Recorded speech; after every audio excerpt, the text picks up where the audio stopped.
की बात है, किसी एक परिवार में 4 भाई थे और 4 भाइयों में 3 तो अच्छा खाते कमाते थे, लेकिन छोटा जो भाई था वो बड़ा निठल्ला था। निठल्ला जानते हैं ना, जो कोई काम धंधा नहीं करता था, बस उसका काम क्या था, घर में खूब खाए जाना और सारा दिन खाट पर पड़े रहना। छोटा भाई जो था वो निठल्ला था। जब रोटी पकती तो माँ बाप तो बेचारे के मर चुके थे, केवल 3 उसके भाई थे और 3 उसकी भाभियां थी और उसकी ब्याह शादी नहीं हुई थी। अरे ऐसे लड़के को लड़की कौन दे जो कुछ कमाता ही ना हो। रोटी पकती तो भाभी के पास थाली लेके बैठ जाता, लो भाभी पहले मुझे दे दो। भाभियां भी ठोकर मारा करती, अरे भाई कुछ काम करना पड़ता है पेट भरने के लिए, देखो कमाओगे नहीं तो कहां से तुम्हें रोज रोटी मिलेगी। बेचारा वो चुपचाप सुनता रहता। तो वो आदमी जो था उसे रोज भाभियों के ताने सुनने को मिलते थे। समय की बात होती है, एक दिन क्या हुआ, सुबह का समय था, जब सुबह का वो नाश्ता बना तो वो अपनी भाभी के आगे जाके बैठ गया, भाभी ले पहले मुझे दे दे, वो बहुत जो उसकी भूख लगी है। वो थाली लेके बैठा, लेकिन भाभी ने भी ज्यों थाली उठाई और जोर से बाहर की तरफ फेंक दी। क्रोध में आकर के उसने कहा, निकल जा इस घर से, नहीं मिलेगी तुम्हें रोटी, इस घर में मत रहो, निकल जाओ, चले जाओ बाहर। बेचारे को ठोकर ऐसी लगी कि वो भाभी की तहना जो था वो फटकार उसके मन में कांटे की तरह चुभ गई। वो घर से निकल के चला गया, रो पड़ा, आंखों से आंसू भी बह रहे थे और वो कहीं चला गया, बहुत दूर जा कर के पहुंच गया। लेकिन उसके मन में एक बात आई कि मैं घर से तो निकल आया हूं, पर मैं भूख से तो मारा जाऊंगा, क्योंकि मैं तो रोटी के बिना रह नहीं सकता, मुझे रोटी कौन खिलाएगा भला। बार बार उसके मन में यही चिंता थी। वो जा तो रहा था, बड़े दूर क्या हुआ, छोटा सा एक जंगल आया। जंगल के बीच में किसी संतों का मठ था, आश्रम में संत लोग कुछ रहते थे, कुछ साधु लोग वहां पर बैठे हुए थे। वो नीचे खड़ा रहा, वो महात्माओं को देख रहा था। महात्माओं के बहुत हट्टे कट्टे अच्छे तगड़े शरीर थे, संत लोग होते ही मदमस्त आदमी के। वो नीचे खड़ा होकर के देखता रहा, लेकिन वो आगे नहीं जा रहा था। तो वहां पर महात्मा जी ने कहा कि बेटा इधर आ जाओ, ऊपर आ जाओ, कुछ पौड़ियां थी ऊपर के लिए, आ जाओ, तुम आगे आ जाओ। अब वो चला गया, वो महात्मा जी के उसने जाके चरण छुए, वो महात्मा जी के पास बैठ गया। बड़े प्रेम से महात्मा जी ने पूछा, बेटा तुम कहाँ जा रहे हो? तो वो बेचारा रो पड़ा, उसे आंखों में आंसू आ गए। महात्मा ने उसे बड़ा समझाया कि देखो रो मत, लेकिन तुम अपने दिल का कोई जो तुम्हारा दुख है उसको बताओ, तुम जा कहाँ रहे हो? उसने कहा, गुरुदेव मैं पता नहीं कहाँ जा रहा हूँ, मेरे घर वालों ने आज मुझे घर से निकाल दिया है, लेकिन अब मैं यहाँ से जा रहा हूँ, पर मैं जाऊँगा कहाँ ये मुझे पता नहीं है कि मैं कहाँ पर जा रहा हूँ। तो महात्मा जी ने कहा, कोई बात नहीं बेटा, तुम चिंता मत करो, देखो आज से तुम भी इसी आश्रम के बीच में रहोगे, तुम्हें कहीं नहीं जाना है, तुम भी इसी आश्रम में ठहर जाओ। लेकिन उसने कहा, गुरुजी आप मुझे ये बताइए काम क्या करना है मुझे यहाँ पर? कुछ भी नहीं। महात्मा जी ने कहा, काम तो यहाँ पर कुछ भी नहीं करना है। उसने फिर पूछा, महात्मा जी मुझे भूख बहुत लगती है, 2-3 बार खाना तो मिल जाएगा ना?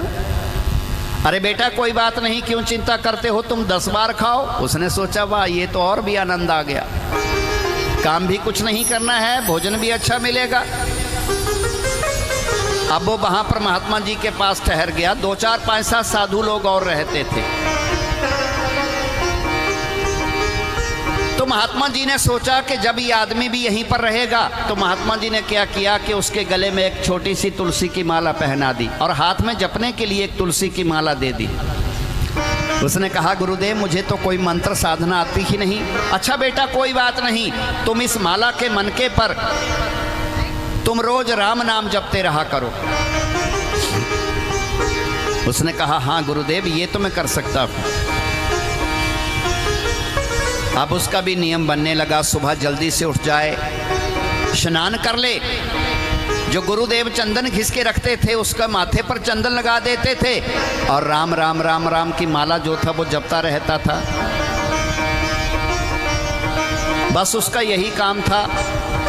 बहुत बढ़िया चकाचक खाना भी मिलता था। संतों के आश्रम में बहुत बढ़िया भोजन बनता है, खाना भी मिलता। अब इसी तरह से रहते हुए कुछ दिन बीत गए, लेकिन एक दिन क्या हुआ, उसने नहा करके सुबह सुबह 2-4 माला जप ली। उठ करके रसोई घर में चला गया देखने। आज उसने रसोई घर में क्या देखा, चूल्हा चौका ठंडा पड़ा था। उसने सोचा चलो साधु लोग कोई काम कर रहे होंगे। थोड़ी 1-2 माला और जपी, फिर उठ करके रसोई घर में चला गया तो भी वहां पर कोई रोटी बनाने की हलचल नहीं थी। इसी तरह से 2-3 चक्कर उसने रसोई में काट लिए, लेकिन आज वहां पर कुछ ऐसा काम नहीं हो रहा था। वो बड़े गुरुजी के पास पूछने चला गया, गुरुदेव आज क्या बात है, इधर चूल्हा चौका तो ठंडा पड़ा है। तो गुरुदेव ने कहा कि देखो बेटा आज एकादशी है। अच्छा एकादशी है, बेचारा क्या जाने एकादशी क्या खोती है। महाराज जी एकादशी को क्या खोता। गुरुदेव ने कहा बेटा खाना नहीं बनता। कोई भी नहीं खाता, नहीं खाता, क्या मुझे भी नहीं मिलेगा, आज तो तुम्हें भी नहीं मिलेगा। उसने कहा महाराज तब तो द्वादशी मेरे लिए आएगी ही नहीं। क्यों क्या बात है। उसने कहा महाराज सारे दिन से भूखा रहूंगा ना तो कल सुबह तक मेरा भी राम नाम सत्य हो जाएगा। बेचारे गुरुजी को कुछ दया आ गई कि ये भूखा नहीं रह सकता। देखो बेटा तुम ऐसा काम करो, यहाँ तो आज खाना नहीं बनेगा, सारा दिन नहीं बनेगा, लेकिन हाँ तुम ऐसा काम करो, थोड़ा बहुत तुम आटा दाल चावल ले जाओ, वो नीचे नदी पड़ती है, नदी के किनारे अपना चूल्हा जगाओ, बनाओ पकाओ और खाओ। मरता क्या ना करता। उसने सोचा चलो बनाया कभी नहीं है लेकिन आज बनाएंगे। गठड़ी में थोड़ा थोड़ा उसने मिर्च मसाला दाल आटा उसने बांध लिया। जब वो चलने लगा तो गुरुदेव ने कहा देखो बेटा ऐसा काम करना, भोजन तो जरूर करना लेकिन प्रसाद बुद्धि से खाना, प्रसाद समझ करके खाना। ऐसा काम करना, अपने राम जी को भोग जरूर लगा देना। ठीक है महाराज।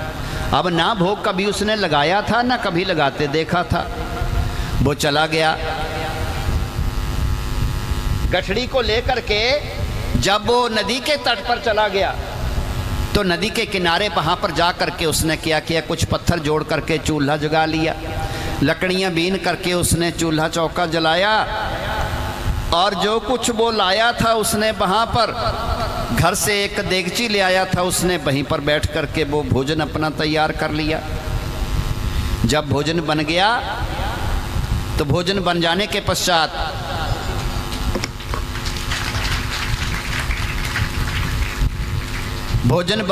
पश्चात उसे गुरु जी की एक बात याद आ गई। गुरु जी ने ये कह रखा था कि देखो बेटा अपने राम जी को भोग जरूर लगा देना। जब उसने ये भोग जो था वो राम जी को कभी लगते तो नहीं देखा था, लेकिन उसने क्या काम किया, उसने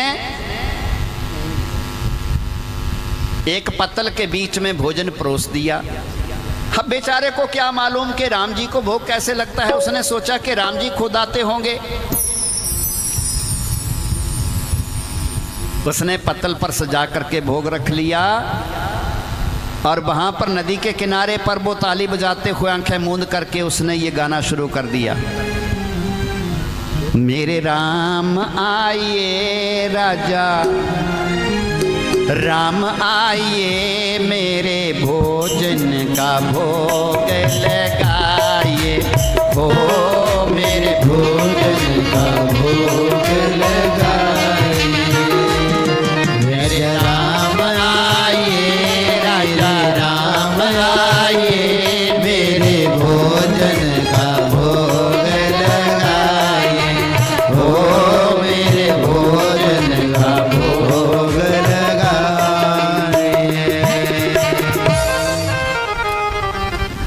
वो गाता भी रहा, कभी इस तरफ देखे, कभी उस तरफ देखे, कभी आगे देखे, कभी पीछे देखे, राम जी नहीं आ रहे थे। बड़ी देर हो गई इसी गीत को गाते गाते। राम जी आइए, मेरे भोजन का भोग लगाइए, पर राम जी नहीं आ रहे थे। बेचारे ने भोग कभी लगाया नहीं था, ना ही लगते हुए देखा था। अब बड़ी देर हो गई, जब राम जी नहीं आ रहे थे, उसने कहा अरे ये राम तो बड़ा धोखेबाज है, ये तो आ ही नहीं रहे।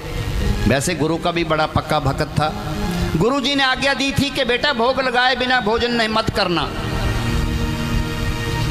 पर राम जी नहीं आ रहे थे। उसने सोचा राम जी किसी बस्ती में रहते होंगे, वो आएंगे, लेकिन राम जी नहीं आ रहे थे। बड़ी देर हो गई, उसने दिल में ऐसा सोचा अरे राम जी मैं समझ गया तुम क्यों नहीं आ रहे हो। आचमनी अर्घा न आरती यहाँ यही मेहमानी, आचमनी अर्घा न आरती यहाँ यही मेहमानी। रूखी रोटी खाओ प्रेम से, रूखी रोटी खाओ प्रेम से, पियो नदी का पानी। राजा राम आइए, मेरे राम आइए, मेरे भोजन का भोग लगाइए, ओ मेरे भोजन का भोग लगाइए। उसने कहा अरे राम जी आप इसलिए नहीं आ रहे होंगे क्योंकि मठ में तो बढ़िया सुंदर पकवान पकते थे, यहाँ तो रूखा सूखा बना है और नदी का पानी पीने को मिलेगा, इसलिए आप नहीं आ रहे हो। राम जी फिर भी नहीं आए। देखो ना, भगवान को बुलाना कोई आसान थोड़ा है। बड़ी देर से बेचारा भूखा बैठा था। उसने सोचा ये मामला तो बड़ा पेचीदा है, राम जी तो आ ही नहीं रहे हैं। बहुत देर हो गई, राम जी नहीं आ रहे थे। अब देखिए ना, सरलता का भाव होता है। बेचारा अनपढ़ तो था, सरलता उसके अंदर थी।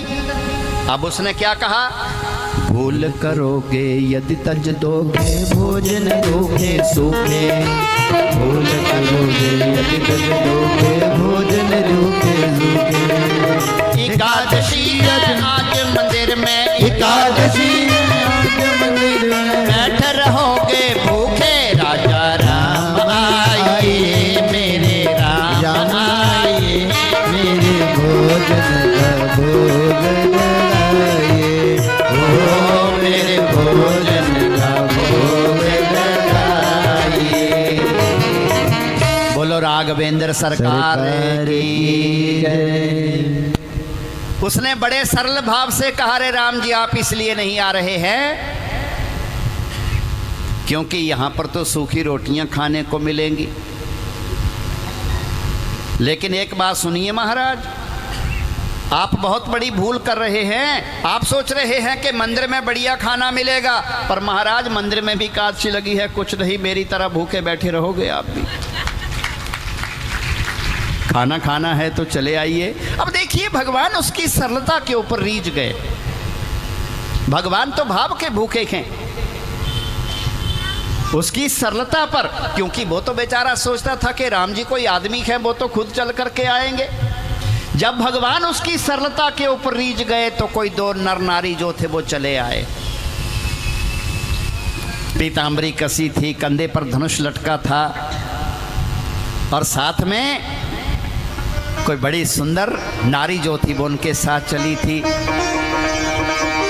अरे भक्तराज भूख लगी है, जल्दी से खाना दे दो। हैं महाराज आप कौन हैं? अरे हमारा नाम राम है। अच्छा तो ये नारी कौन है? ये हमारी धर्मपत्नी सीता है। अच्छा तो आप राम जी हैं। एक तो देर से आए और साथ में एक भगवान को बुलाया तो दो भगवान चले आए। चलो महाराज जब आप आ ही गए हैं तो कोई बात नहीं, आओ मिल के खाते हैं। उसने क्या किया, दो पतलों के ऊपर खाना लगाया, राम जी को भी वहां पर भोग लगाया, देवी सीता जी को भी भोग लगाया। बहुत वो तो दर्शन करते ही मन में आनंदित हो रहा था।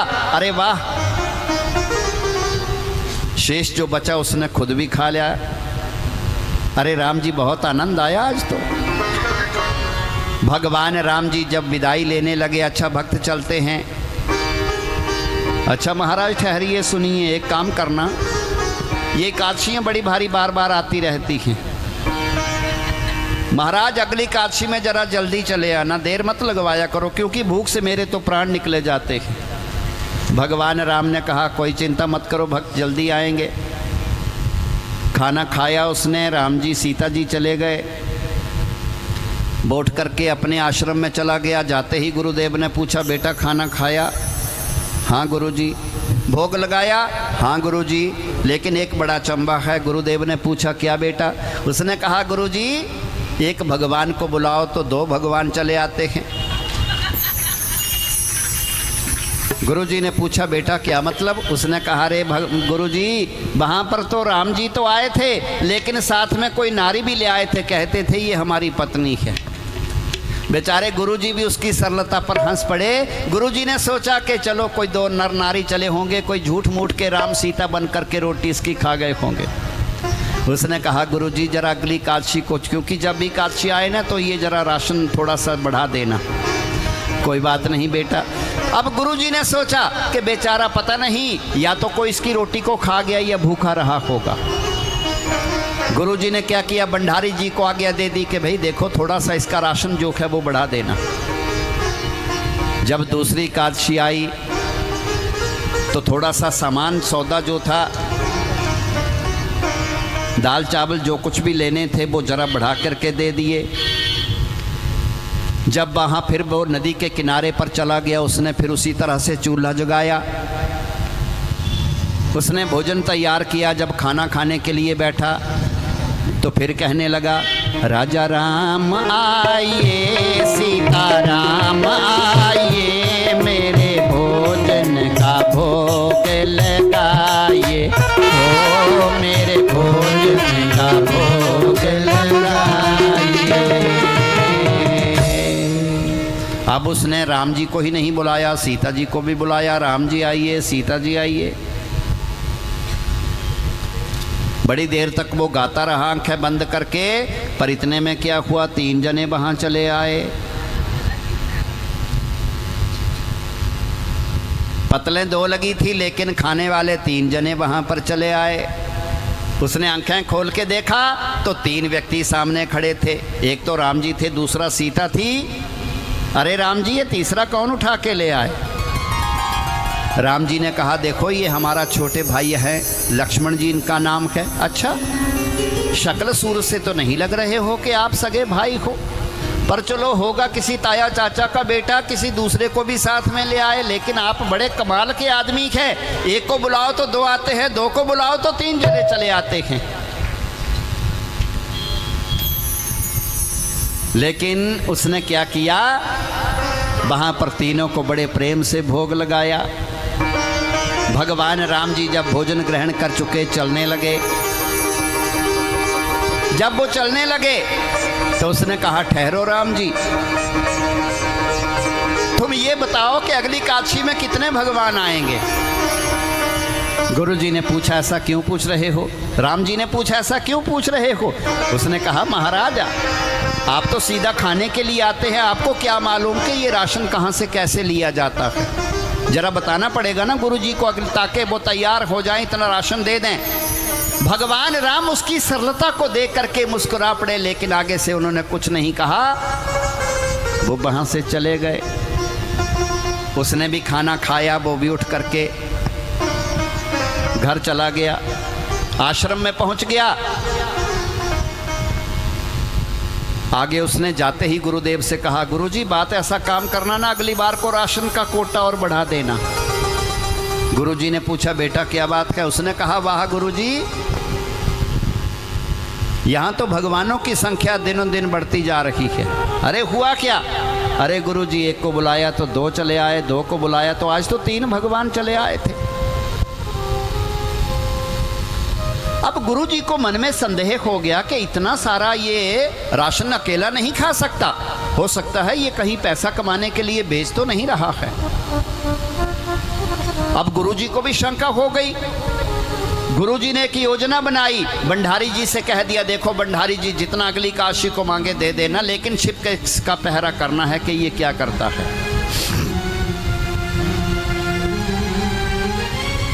अगली काशी आई, खूब सारी गठड़ी उसने भर ली, सिर पर गठड़ी उठाई, नदी के किनारे चला गया।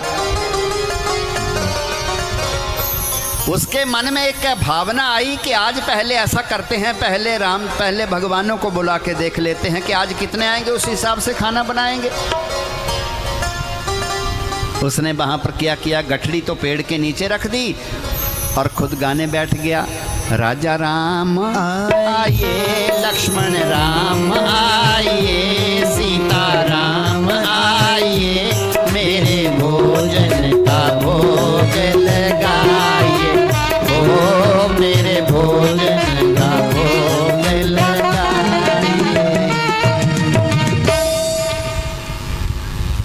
गुरुजी भी पीछे पीछे चले आए थे। वो दूर पेड़ के पीछे खड़े थे। गुरुजी छिप करके ये दृश्य देखना चाहते थे कि इतने राशन का ये क्या करता है। देखिए ना, बड़ा अपने आप में पढ़ा लिखा मत बनना, भगवान के लिए बड़ा ज्ञानी बनने का प्रयत्न मत करें आप लोग। बोलो जय श्री कृष्णा, बोलो बांके बिहारी लाल की। बड़ा अपने आप को ज्ञानी मत समझना, जरा जीवन में सरलता का भाव रखना। अपने जीवन के अंदर सरलता का भाव रखना। सरलता का भाव लेकर के चलोगे तो तुरंत भगवान मिलेंगे। अगर ज्ञानी बन करके चलोगे तो गोते ही खाते रहोगे, संसार रूपी सागर में कुछ नहीं मिलने वाला। गुरुजी तो बड़े कर्मकांडी थे, खूब पूजा पाठ करते थे, लेकिन वो भी देखने चले आए थे।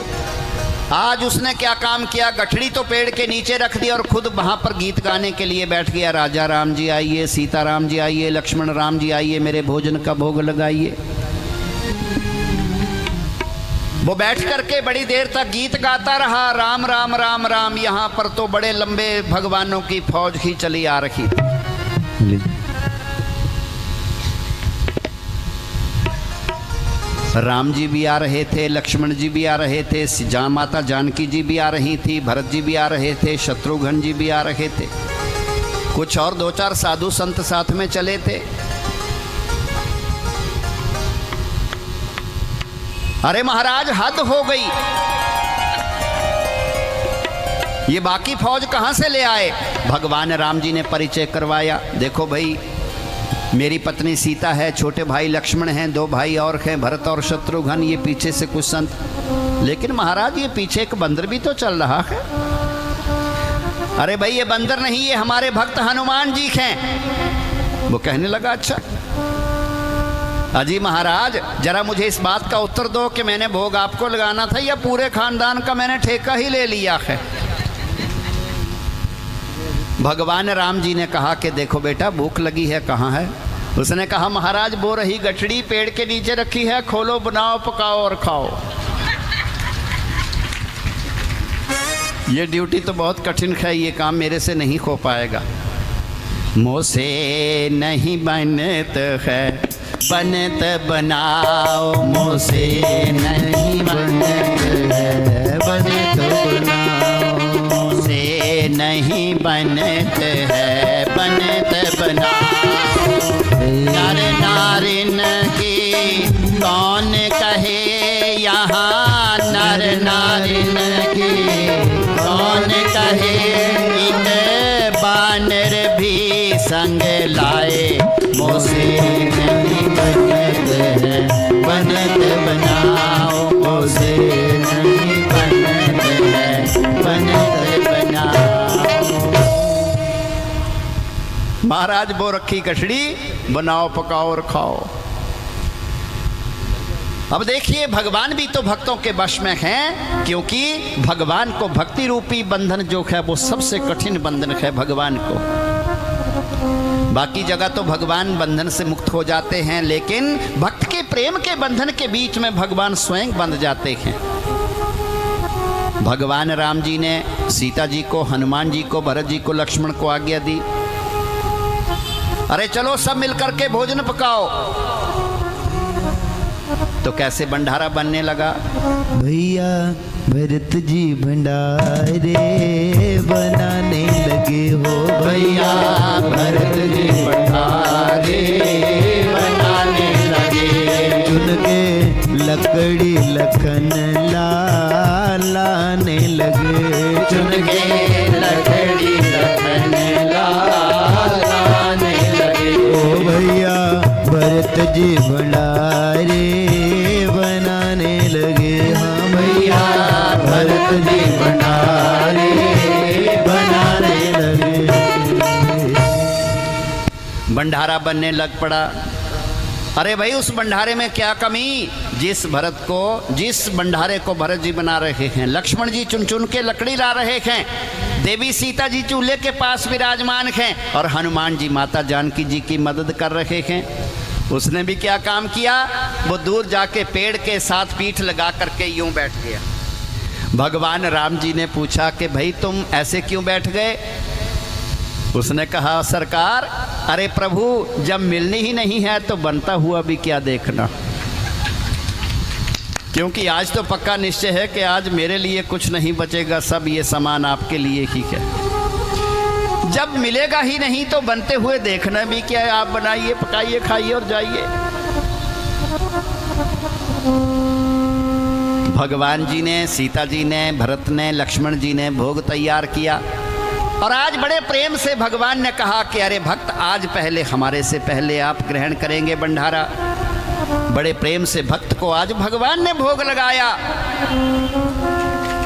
और दूसरी तरफ इसके बाद कई साधु संत भी भोग लगा गए, सभी ने भोग ग्रहण किया। जब चलने लगे, अच्छा भक्त हम तुम्हारी सेवा से प्रसन्न हैं, हम जा रहे हैं। उसने कहा ठहरो महाराज जी, एक बात मेरी और सुनो। महाराज जी मेरी एक प्रार्थना है, हमारे आश्रम में गुरु जी रहते हैं ना, उनको चल करके ये सारी संगत के दर्शन दे दो। क्यों भाई? उसने कहा अजी भगवान जी बात ऐसी है ना, क्योंकि राशन जो है वो तो गुरुदेव देते हैं, नहीं तो अगली बार तुम भी भूखो रहोगे, मुझे भी कुछ नहीं मिलेगा, क्योंकि राशन जो है वो तो गुरुदेव के पास से लाना है। चलिए महाराज। भगवान ने उस भक्त के साथ ये कहा, अरे देखो भक्त, जितनी सरलता तुम्हारे अंदर है उतनी सरलता भी तुम्हारे गुरु के भीतर भी नहीं है। जिस भाव से तुमने हमें बुलाया उतना भाव अभी तुम्हारे गुरु के अंदर भी नहीं है।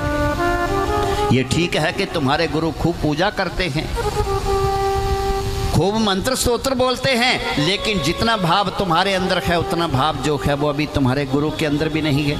उसने कहा सरकार बहानेबाजी ज्यादा मत करो, आश्रम में चलो और उनको दर्शन दे दो। अच्छा आप नहीं जाना चाहते ना, तो महाराज मेरी प्रार्थना है रुकिए, यहाँ पर मैं गुरु जी को ही यहाँ बुलाए लिए आता हूँ। वो दौड़ता हुआ चला गया, गुरुजी गुरुजी गुरुजी।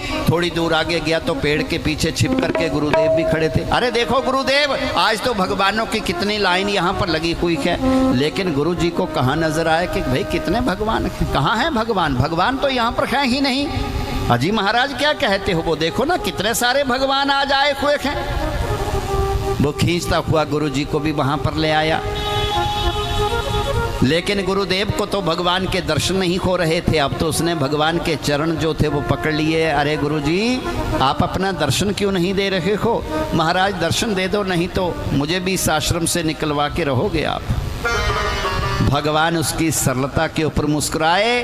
भगवान श्री राम जी ने अपने दर्शन पूरे दरबार के जो थे वो गुरुदेव को भी उसकी कृपा से दिए, और सारा दरबार जो था वो वहां से अंतर्ध्यान हो गया। बोलो राघवेंद्र सरकार की। गुरु जी की आंखों में आंसू निकले। गुरु ने उस भक्त के पैर पकड़ लिए। अरे भक्त तू सच्चा भक्त है, क्योंकि मेरे से पहले तुमने भगवान के दर्शन किए। मैं तो बहुत विधान पूजा पाठ करता हूँ, लेकिन मुझे आज तक भगवान के दर्शन नहीं हुए थे, लेकिन तूने तो बिना साधन के ही भगवान को तूने अपने वश में कर लिया। तो देखिए सरलता, प्रेम, भाव सबसे बड़ी चीज है। आप भाव बना करके चलिए। परमात्मा ने आपके पास एक बहुत बड़ी अमानत दी है। कौन सी अमानत है? बहुत बड़ी अमानत दी है। कौन सी? ये इंसान का चोला। संसार रूपी सागर से पार उतरने के लिए ये इंसान का चोला जो है वो परमात्मा ने कुदरत ने अमानत के रूप में आपको दिया है। इसलिए इस शरीर रूपी इस अमानत से हमने कर्म जो है वो क्या लेना है। कबीरा जब हम पैदा